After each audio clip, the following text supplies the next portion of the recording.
बेनीवाल, कस्बा, भाकर और ज्योति, नागौर लोकसभा में ये जो दंगल चल रहा है, इस दंगल का क्या फ्यूचर होगा, क्या भविष्य होगा और ये दंगल किस रूप में मोड़ लेगा?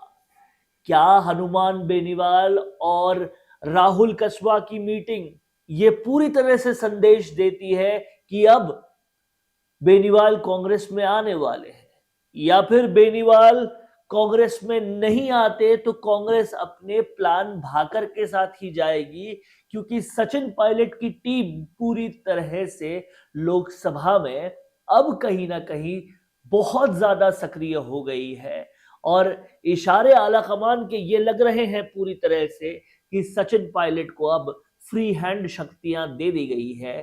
तो उन शक्तियों के मुताबिक तो लगता है कि भाकर का आना भी संभव हो सकता है। लेकिन ज्योति मिर्धा का नागौर से टिकट डिक्लेयर हो जाना, इससे किस तरह की सियासी गर्मियां उभरी हुई है और ये जो सियासी गर्मियां हैं, इसको लेकर अब हनुमान बेनीवाल का क्या रुख है, क्योंकि बेनीवाल को अब बीजेपी से भी बदला लेना होगा और ये उनको पता है कि उनके जीतने के लिए उनको भी कांग्रेस का साथ चाहिए और कांग्रेस को भी अगर नागौर जीतना है तो कहीं ना कहीं साथ हनुमान बेनीवाल का ही चाहिए। लेकिन यहां पर सवाल यह है कि मुकेश भाकर को कांग्रेस खड़ा करके क्या हनुमान बेनीवाल का साथ नागौर से ले सकती है? ये कतई भी संभव नहीं है, क्योंकि नागौर सीट तो कम से कम हनुमान बेनीवाल आरएलपी के लिए मांगेंगे ही मांगेंगे। अगर वो आरएलपी के लिए सीट मांगते हैं तो क्या वो अपनी विधायकी छोड़ेंगे या फिर नारायण बेनीवाल को वहां से उतारेंगे नागौर से? ये भी देखने और समझने वाली बात है, क्योंकि नारायण बेनीवाल नागौर से और उम्मेदा राम बेनीवाल बाड़मेर से कहीं ना कहीं बहुत ही जबरदस्त भूमिका निभा रहे हैं, दोनों ही क्षेत्रों से बहुत ही अच्छी तैयारी में लगे हुए हैं।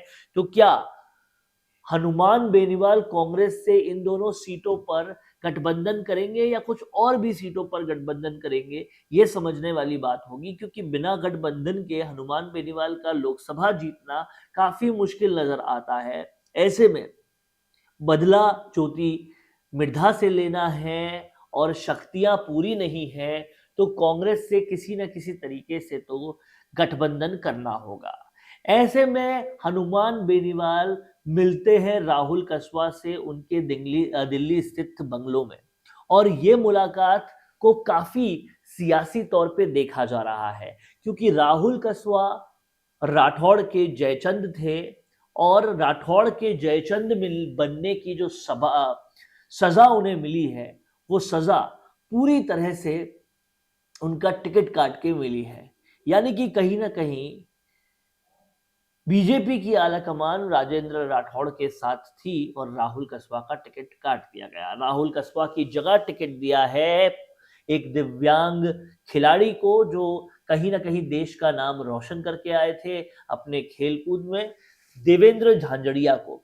अब समझने वाली बात है कि टिकट कटने से जो बगावत हो रही है, उस बगावत के शिकार क्या राहुल कस्बा हो रहे हैं? और राहुल कस्बा अगर उस बगावत के शिकार हो रहे हैं तो फिर राहुल कस्बा और हनुमान बेनीवाल की मुलाकात क्या कांग्रेस में हनुमान बेनीवाल के जाने का कोई संकेत दिखा रही है, या फिर सियासी गलियारों में चर्चा यह भी चल रही है कि चूरू से कहीं राहुल कस्बा को कांग्रेस टिकट देने की तैयारी तो नहीं कर रही? अगर इन सभी समीकरणों में सच्चाई उभरती है और सच्चाई होती है तो ये आजकल में ही कहीं ना कहीं क्लियर करना पड़ेगा, क्योंकि बहुत ही जल्दी आचार संहिता लोकसभा चुनावों की लगने वाली है। समझने वाली बात यह है कि नागौर का जो सियासी समीकरण कह रहा है उसमें बहुत सारी बातें हो रही है। कांग्रेस से रिचपाल मिर्दा का एक तरह से जाना, और कहीं ना कहीं जो कांग्रेस की थोड़ी बहुत ताकत हुआ करती थी रिचपाल मिर्दा और ज्योति मिर्दा, अब दोनों ही कांग्रेस में नहीं है। ऐसे में कांग्रेस कहां से अपना भूमिका ढूंढेगी, कैसे अपनी ताकत नागौर में बढ़ाएगी? इसलिए जरूरत कांग्रेस को भी है हनुमान बेनीवाल से गठबंधन करने की। और हनुमान बेनीवाल जिस तरह से पिछले विधानसभा चुनावों में मुंह की खा चुके हैं, बहुत बुरी तरह से शिकस्त हुई है। केवल और केवल हनुमान बेनीवाल भी बहुत कम अंतर से जीते थे। इससे साफ होता है कि हनुमान बेनीवाल को गठबंधन की जरूरत है, उन्हें गठबंधन करना होगा।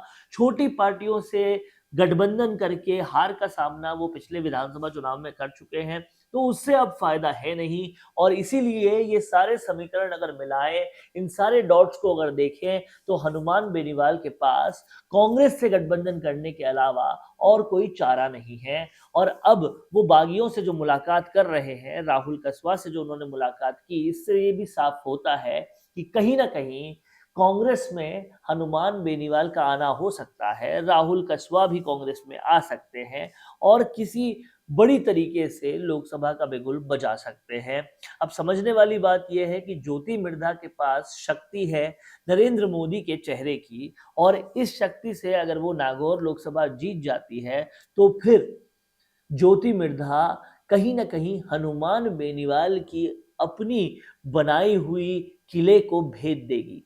और अगर वो राजनीतिक किला भेद दिया जाता है, तो राजस्थान में एक बार फिर से तीसरे मोर्चे का सपना सपना ही रह जाएगा, और वो तीसरे मोर्चे का सपना कभी भी आगे नहीं बढ़ेगा।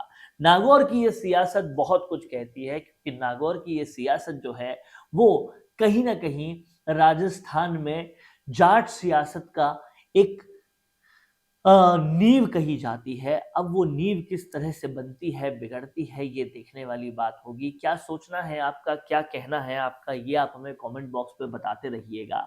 एक पहलू यहाँ पर और भी है कि आज की डेट में, आज की राजस्थान की राजनीति में अगर जाट लीडर्स में सबसे फेमस कोई दो जाट लीडर्स हैं, वो गोविंद सिंह डोटासरा और हनुमान बेनीवाल हैं। तो लोगों का कहना है कि अगर ये दोनों मिल जाते हैं, तो लोकसभा में किसी तरीके से एक शक्ति बनकर वो बीजेपी को मुंह की खिला सकते हैं। लेकिन इनका मिलना कितना संभव हो पाएगा, कितना संभव नहीं, क्योंकि हनुमान बेनीवाल पर विश्वास करना कितना सही होगा, क्योंकि पहले वो बीजेपी के साथ रहे, फिर बीजेपी का साथ छोड़ दिया, फिर वो जाकर आजाद समाज पार्टी के साथ चले गए, उससे पहले वो आम आदमी पार्टी से बात कर रहे थे, उनके साथ भी जाने की पूरी संभावनाएं दिखा रहे थे, और अब वो कांग्रेस से बातचीत में है। तो क्या कांग्रेस उन पर भरोसा कर पाएगी, या कांग्रेस के पास भरोसा करने के अलावा और कोई चारा भी नहीं है?